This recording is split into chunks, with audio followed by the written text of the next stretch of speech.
श्रीराम. सर्व श्रोत्यांना प्रेमपूर्वक नमस्कार.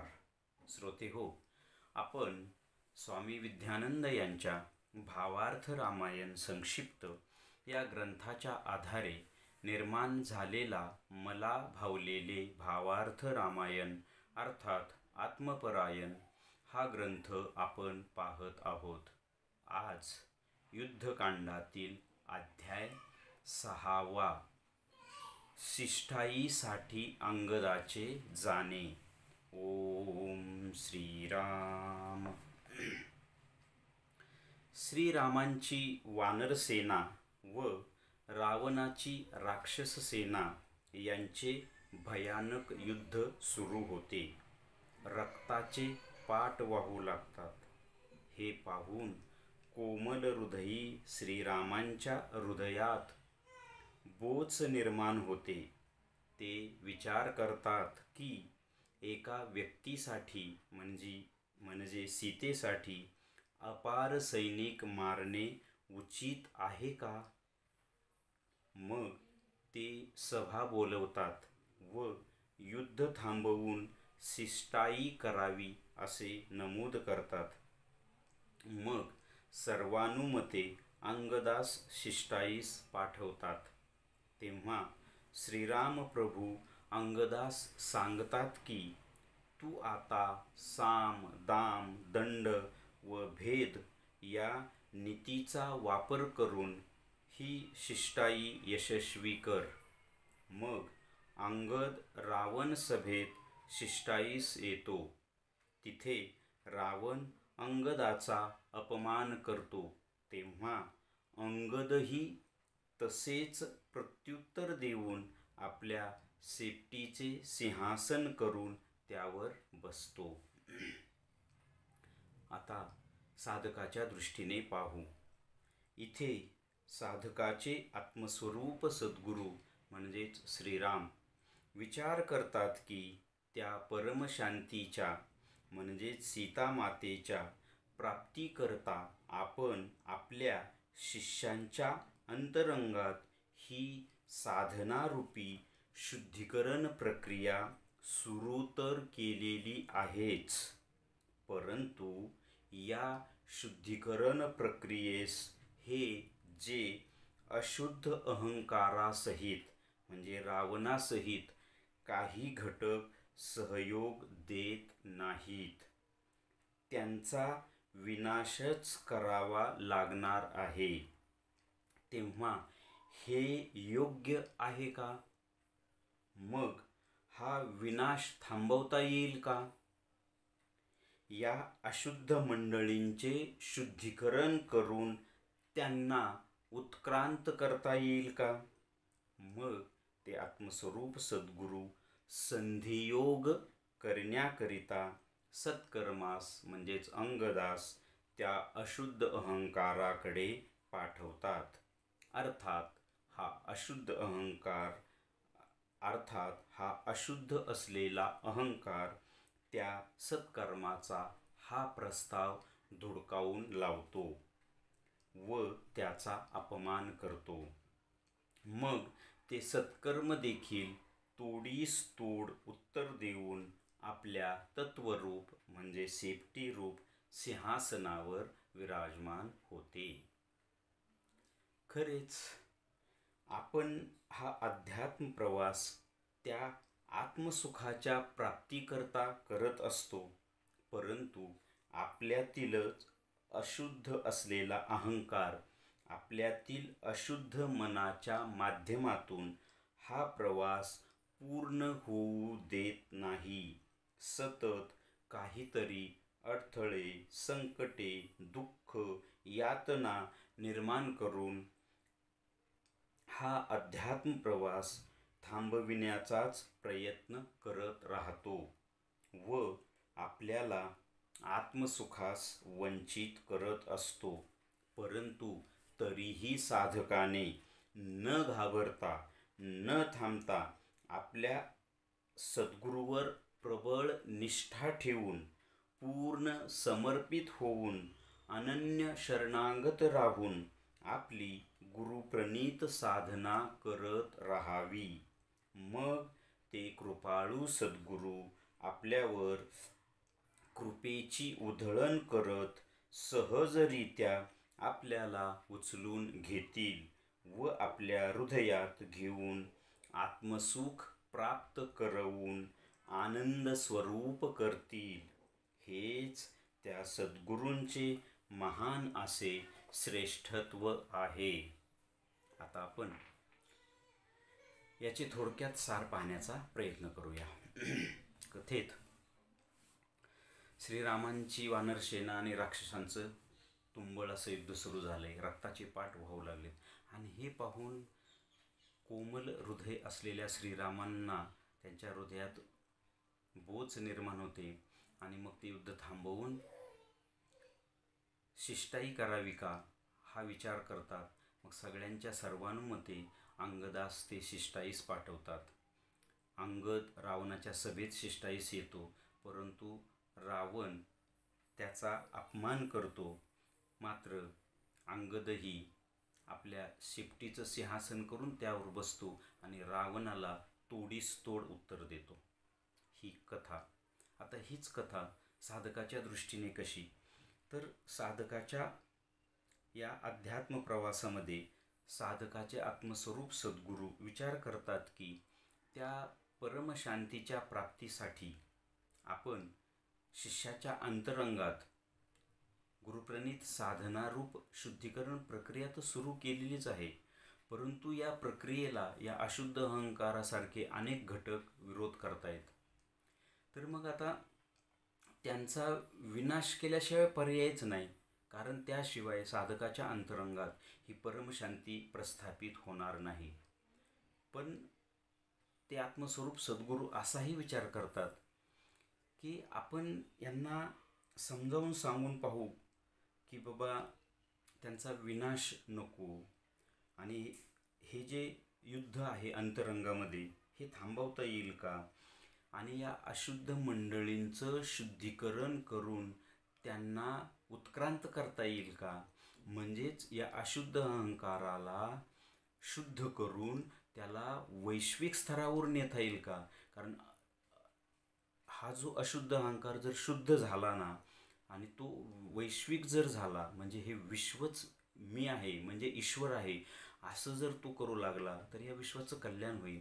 असं करता येईल का, असा ते आत्मस्वरूप सद्गुरू विचार करतात आणि त्या अशुद्ध अहंकाराला काही एक संधी द्यावी म्हणून ते सत्कर्माला त्या अशुद्ध अहंकाराकडे हा प्रस्ताव घेऊन पाठवतात.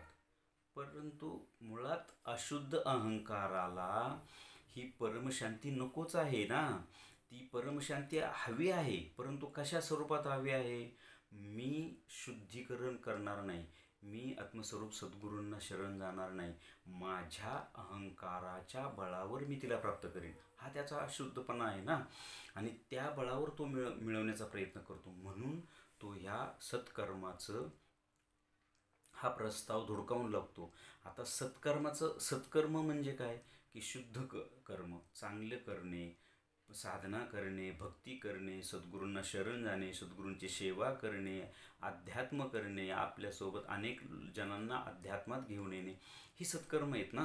तर ही त्याला नको असतात ना. त्याचं काय, वाईट करणे, पाप करणे, काम, क्रोध, लोभ, विकार, वासना यांना बाळगणे, यांच्यामार्फत हा जो वासनेचा जो आनंद आहे तो मिळवणे, या पद्धतीने मग तो म्हणतो मी परमशांतीसुद्धा मिळवणार.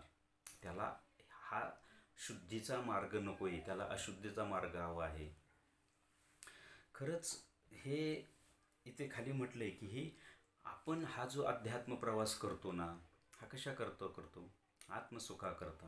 परंतु आपल्यामध्येच अंतरंगात असलेले हे जे घटक आहेत ना, म्हणजे अशुद्ध अहंकार, हव्यास, वासना, विकार, अशुद्ध मन, हे मंडळी हे आत्मसुख आपल्याला मिळवून देत नाही. या प्रवासात ते भिंतीसारखे उभे राहतात, अडथळे निर्माण करतात, व्यत्यय निर्माण करतात, संकट निर्माण करतात. ते तेवढ्यानी जर नाही भागलं तर त्या साधकाच्या देहाला व्याधी निर्माण करतात. म्हणजे जेवढं काही प्रयत्न करून हा प्रवास थांबवता येईल त्याचा ते आटोकाट प्रयत्न करत असतात. मात्र साधकाने घाबरून जाऊ नये. साधकाने आपल्या सद्गुरूवर पूर्ण सरेंडर होऊन, पूर्ण समर्पित होऊन, अनन्य शरणागत होऊन, तळमळीने, प्रेमाने आपली साधना करण्याचा प्रयत्न करायचा. त्याशिवाय दुसरा पर्याय नाही. आणि एक ना एक दिवस साधकाला त्याच्या या प्रवासात या पद्धतीने त्याला यश मिळाल्याशिवाय राहणार नाही. आपण हा प्रवास करतो ना, तेव्हा खरी अडचण या बाकीच्या घटकांची नाही आहे. खरी अडचण ती आहे अशुद्ध अहंकाराची. आणि सद्गुरू आपल्याला हे द्यायला तयार असतात. हे जे आत्मसुख आहे ना, हे सद्गुरू आपल्याला द्यायला तयार असतात. परंतु आपण ते या घटकांच्यामुळे आपल्याला मिळत नाही. आणि हे घटक आपल्याला आडवे येतात आणि कुठल्याही मार्गाने येतात. हे पहा, या घटकांना आहे ना अशुद्ध किंवा वाईट गोष्टींनी हल्ला करून नाही जमलं तर ते चांगल्या पद्धतीने हल्ला करून आपल्याला अडवतात. म्हणजे एखादी गोष्ट मला सद्गुरूंकडून मिळणार आहे ना, मग मी सद्गुरूंना बाजूला ठेवून दुसऱ्या कोणाकडे तरी जाणार, त्याच्याकडून तो शोध घेण्याचा प्रयत्न करणार. म्हणजे जेणेकरून जो सरळ मार्ग आहे तो सोडून वाकड्या मार्गात शिरण्याचा प्रयत्न ही घटक करतात. त्यांच्या अगोदर ते वाईटपणानेच हल्ला करतात. त्यात यशस्वी नाही झाले तर ते चांगल्यापणाच्या आड त्याचा बुरखा पांघरून हल्ला करतात. म्हणजे आता समजा मला माझे स्वामीजी किंवा माझे सद्गुरू मला योग्य मार्गाने घेऊन ते आत्मसुख मिळवून देणार आहे. मग मी काय करणार? माझ्याकडून काय होणार? मग मी एखादा चांगल्या दर्जाचा साधक मिळणार, त्याला प्रश्न विचारणार, त्याच्याकडून मिळवण्याचा प्रयत्न करणार आणि माझ्या या प्रवासात मी आडकाठी निर्माण करणार. याचं एक छोटंसं उदाहरण मी सांगतो तुम्हाला. साईबाबांचे बरेचसे शिष्य होते. त्यांचे एक नानासाहेब म्हणून एक शिष्य होते. ते नेहमी शिर्डीला साईबाबांकडे यायचे आणि ते पाहायचे बाकीच्या शिष्यांचं झालेली प्रगती. त्यांना नेहमी तळमळ असायची. अर्थात ते सत्य होते. त्यांना तळमळ असायची की मला हे कधी मिळेल, मला हा आत्मसाक्षात्कार कधी होईल, मला हे आत्मसुख कधी मिळेल. पण मग ते काय करायचे, त्यांचे जे सहयोगी होते, म्हणजे साईबाबांचं दर्शन वगैरे झालं की ते जिथे मुक्काम असायचं तिथे गेले की त्यांच्या अशा काही शिष्यांना ते प्रश्न विचारायचे की मी काय करू, मी कशी साधना करू, मला कसं मिळेल, मला तुम्ही सांगा. ते काय सांगेल त्या पद्धतीने मी करेल. तर साईबाबांना अंतर्ज्ञानाने समजलं आणि संध्याकाळीच्या दर्शनाला आरतीच्या वेळेला ते साईबाबांकडे आले. तेव्हा साईबाबांनी रुद्रावतार निर्माण केला आणि म्हणे तू चिंधी चोर आहेस. बघा बघा, याने चिंधी चोरल्यात, शोधा कुठेतरी सापडेल. त्यांनी सगळे शोधायला लागले. आता कुठे चिंधी नाही, याच्याकडे कुठे चिंधी नाही, याच्याकडे सापडली नाही.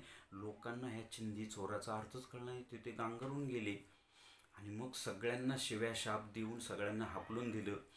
त्या नानासाहेबांना सुद्धा हाकलून दिलं. नंतर साईबाबा शांत झाले आणि एका मुलाकडे निरोप पाठवून त्या नानासाहेबांना बोलून घेतलं. अरे म्हणे, मी तुला इथे भरजरी रेशमी शेला द्यायला तयार झालोयस आणि तू चिंध्या का चोरतोयस? तरीही त्यांना त्याचा अर्थ कळेना. त्यांनी साष्टांग दंडवत घातलं. बाबा मला समजावून सांगा माझं काय चुकलंय. अरे मी तुला आत्मसाक्षात्कार करून द्यायला तयार आहे आणि तू दुसऱ्यांकडे जाऊन काय साधना करू का कसं करू हे विचारतोस. हे विचारणं म्हणजे चिंधी चोरणं आहे. आणि मी तुला आत्मसाक्षात्कार करून देणार आहे म्हणजे मी तुला रेशमी सुवर्णमय असा भरजरी शालू द्यायला तयार आहे ना. म्हणजे तुम्ही थेट सद्गुरूंशी भिडा, सद्गुरूंच्या हृदयात शिरा, सद्गुरूंना आपल्या हृदयात सतत ठेवा, सद्गुरूंकडे मागा. इतर लोकांकडे चर्चा अवश्य करा, पण त्यांनी काय साधना केली, कारण सद्गुरूंनी त्यांना वेगळ्या पद्धतीची साधना दिली असेल, तुम्हाला ते लागू पडणार नाही आहे. म्हणून सद्गुरूंनी दिलेली साधना सद्गुरूंच्या पद्धतीने करा, म्हणजेच गुरुप्रणित साधना करा, तेव्हा आपल्याला हे प्राप्त होईल. म्हणून इथे सुद्धा हे काय सांगतात की साधकाने घाबरू नये. आपल्या सद्गुरूवर प्रबळ निष्ठा ठेवून, समर्पित होऊन, अनन्य शरणागत होऊन आपली गुरुप्रणीत साधना करत राहावी. मग ते कृपाळू सद्गुरू आपल्यावर कृपेची उधळण करत सहजरित्या आपल्याला उचलून घेतील व आपल्या हृदयात घेऊन आत्मसुख मिळवून देतील. बस साधकाने एवढंच करायचं. आपल्या गुरुप्रणीत साधनेवर प्रचंड विश्वास, आपल्या सद्गुरूवर प्रचंड विश्वास आणि आपल्या अध्यात्म मार्गावर प्रचंड विश्वास. मग त्याने इतर शिष्यांना भेटायचं नाही, भेटायचं, चर्चा करायच्या, एकमेकांचे अनुभव शेअरिंग करायचं, एकमेकांना सांगायचं.